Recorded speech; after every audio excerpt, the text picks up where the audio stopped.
How's it going, everyone? Javita here with another release overview. 193 is on the testing servers, and this is a awesome update. I love just about everything in this.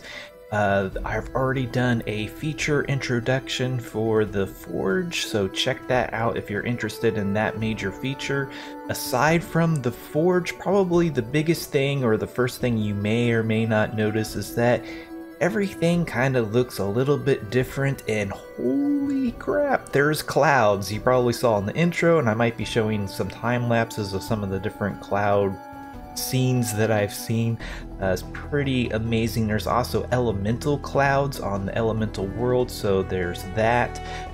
This is still a bit of a work in progress. It's kind of in conjunction with preparing for the new worlds, and the elemental effects aren't applied to the atmosphere, so all the planets currently have the same atmosphere. So if you go to Volpto, instead of its kind of greenish yellow atmosphere, it now has basically the same as Solum, so it has a blue atmosphere. It actually looks pretty interesting. It makes for some really dramatic scenes. So the weather system has been completely overhauled. There's now systems in place that have unique weather patterns, not only for each planet, but each individual biome. So no longer will you get like complete blizzards in the desert and just rain up in the icy mountains. So each biome will have weather that's more suited to the actual conditions there. So it sounds amazing, because now when picking your home, you could like, oh, well, I like rain versus snow, or I want dust storms instead of snowstorms or something. And so, yeah, you can kind of, adds a little extra element to picking the location in which you want to live. Okay, so I think I'm getting a little bit ahead of myself here. As I mentioned, this is still a work in progress, and the per biome weather is dependent on some sort of world data that won't be added until they added new planets. So for the time being, each biome won't have its own unique weather just yet. All in all, however, this sounds amazing, and they even threw in there that like caves could potentially have their own weather effects and systems and whatnot, so just redonkulous. As well, it all ties in with the clouds as well. So if you see an area that's particularly overcast and you head in that direction, the weather will worsen. Same thing if you see a clear spot and head in that direction, then yeah, the weather will clear up. And amusingly, the patch note says, if you see elemental clouds to the north, head south. So elemental clouds will eventually be tied in with the elemental weather damage system. So if you don't have the proper atmospheric protection skills and you get caught in an elemental storm, you will potentially have a not so fun time. So that will be certainly interesting. In addition to this, the world palette color system has been completely reworked. So I guess in the past, like, they had to assign individual colors for individual blocks for each planet, and just kind of sounds a little bit tedious. So now there is a unified palette of 255 colors that then can be kind of mixed and matched, kind of on a recipe basis, it sounds like, to procedurally generate a completely unique palette for each planet. So each planet will have a very unique color palette to it, and that just sounds amazing. Existing worlds and inventories will automatically migrate to the nearest color in the new palette, so all colors will be slightly different.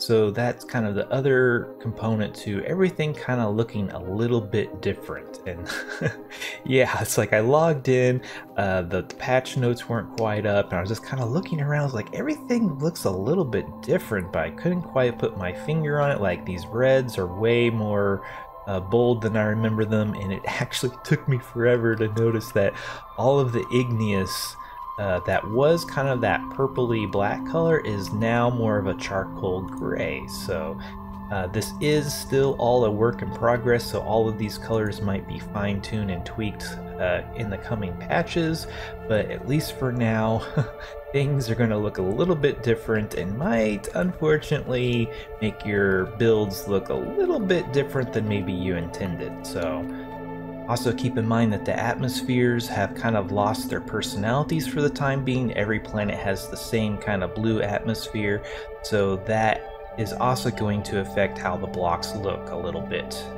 So 2 additional awesome side effects of this system is that now you will no longer have 2 blocks that look exactly the same, like 2 gray metamorphic rocks that will not stack together. That will be a thing of the past, which will be amazing. The other thing is that the system also supports extracting pigments from blocks to be able to dye other blocks with. There's even the possibility of mixing pigments together in order to make hard to find pigments, so that is just amazing. They even threw out the example of, oh, you could take a common color of gleam, extract maybe the red pigment from some leaves from Volto to make red gleam.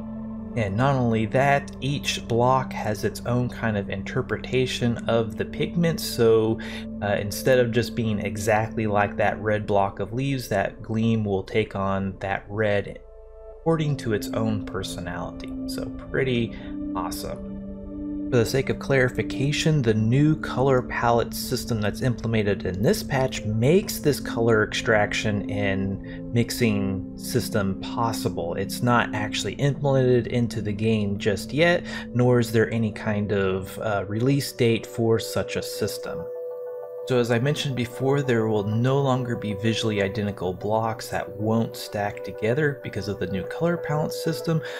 In addition to this, there is some massive quality of life improvements to basically just inventory management. So they start off talking about that when you put an item into an atlas, now it will only take 1 item instead of the entire smart stack, and that when it's ejected, that it will intelligently find a smart stack to go back into rather than going into just an empty slot. So that sounds pretty cool, but the side effect to that, I guess, is that now shift-clicking items or quick-moving items will now intelligently find homes, basically. So inventory management is just amazing. I have all my wood down here, and I kind of have it mostly sorted by color. But yeah, if I wanted to condense this, and normally I'd have to like clean out this inventory, make a bunch of space so I could move things back and forth. But now, I mean, look at this. So I can shift click it, all just goes back and forth. Of course, I could do that, and look, it just magically found home. So I can just shift click this stuff back and forth, and it will condense into the smallest space possible. That is pretty insane. So now it's very easy to condense inventories, and voila. If I wanted to re-separate out these colors, you can just kind of find, let's get all the red. And there we go, there's all my red wood, and I would have to just click and drag it back down here, otherwise it would recondense. But this is pretty insane that now with just 1 free inventory slot, I can very quickly and efficiently sort out all this wood. And that is just incredible. That down there, let's see, let's get all of this color. I'm just like in love with this. That is incredible. Ooh, let's get all the green. Okay, there's a little bit more green, and yeah, this would have taken way longer with the old system, so this is just insane. Here we go, here's another unique color. So very, very nice. In addition to all the quick move improvements, it now interacts with the forge much better. So now when you try to quick move something into the forge, it automatically goes into its appropriate slot. So now you can shift click fuel in there, and at the same token you can shift click ingredients, and they all go exactly where they're supposed to be. So that is pretty awesome. Another awesome quality of life addition is that now there are reduced news flashes. So I'm talking about this thing right in here. If you were to run through, at least on live, through a bunch of portals, you would just like, oh, you've entered this planet and then entered that settlement, and then, you know, and it's telling you stuff from like 5 planets ago because you rapidly moved through portals. That is essentially a thing of the past. If you come through here, you will get kind of this first notification, but then you also get all of this stuff on the side. So you'll kind of get the one news flash, and then there's kind of a recap down here that, oh, I went to Solum, I entered this settlement, and here is, yeah, here's the warden of that settlement, it's world rank. So it's no longer in your face, covering up like, because it would cover up this kind of tooltip up here, and yeah, it was kind of annoying. So that is an amazing, at least for me, quality of life addition. Very excited to get that onto live, because, you know, I hop through a portal, go to a shop, and I'm trying to look, you know, and lists like the price here, which is very nice. But then, yeah, the news flashes would be covering it up, so very excited for that. Another awesome thing is now these contextual tips have a hold to learn, so I could hold the interaction button to learn the tip, so hold it down, it fills up, and now once you learn a tip, you can go over to knowledge and see the tip. So here's that light and darkness, and you can also toggle it whether it shows up on the hub or not. So I can learn that one, I can learn this one, and once you learn them, you can make it to where they no longer show up. So if you're tired of seeing, oh, you're hungry, then, you know, you can just learn it, turn it off, and you won't have to be bugged by it anymore. You can always go back and turn them back on. Particularly the one about world regeneration can be potentially handy, because if you're building and all of a sudden you see, oh, there's the tip for world regeneration, you'll know that you ventured outside of your beacon and that it will be vulnerable to world regen. So pretty awesome that you can now control and customize the contextual tips like that. It's pretty nice. Okay, another amazing quality of life thing is if you've ever tried to move equipped items around while you're grappled, yeah, it would like auto-equip that item and thereby breaking your grapple. So now when you have a grapple deployed, this functionality is disabled and it will no longer auto-switch the item and thereby break the grapple. So that is pretty amazing. There was a way that you could kind of get around this. I don't remember what it was, but yeah, you no longer have to worry about that. So unemploy that grapple, and now you see that it automatically equips whatever I equipped. Hop back over to the grapple, shoot something, and yeah, the only way you can get it to let go is if you actually unequipped the grapple.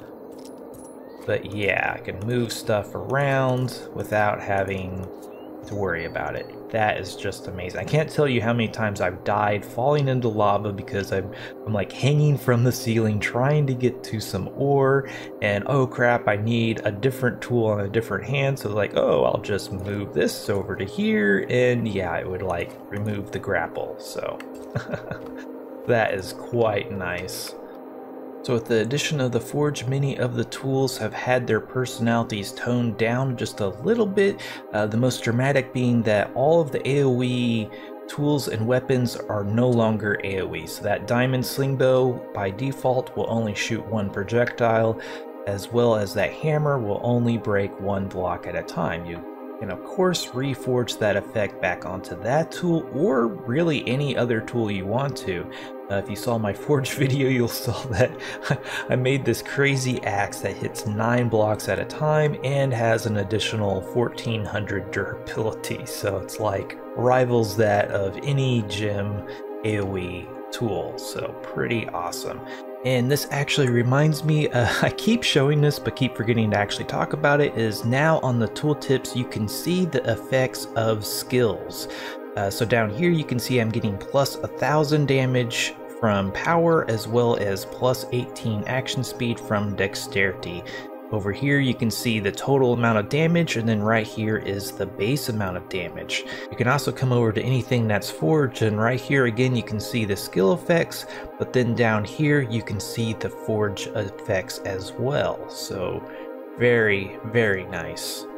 This also brought to my attention that there was some unmentioned balancing going on with the skills themselves, so the maximum damage modifier from power is now 80% up from 50%. However, this could all change when the updated skill tree arrives, so don't get too attached to this. However, the tools do retain at least some of their personality. Case in point, diamond grapples are still hook shots, meaning that they automatically reel you in once they attach. Also, the bombs are all damaging bombs by default, and if you want the support bombs to heal or cleanse debuffs, you then use the forge to apply those effects.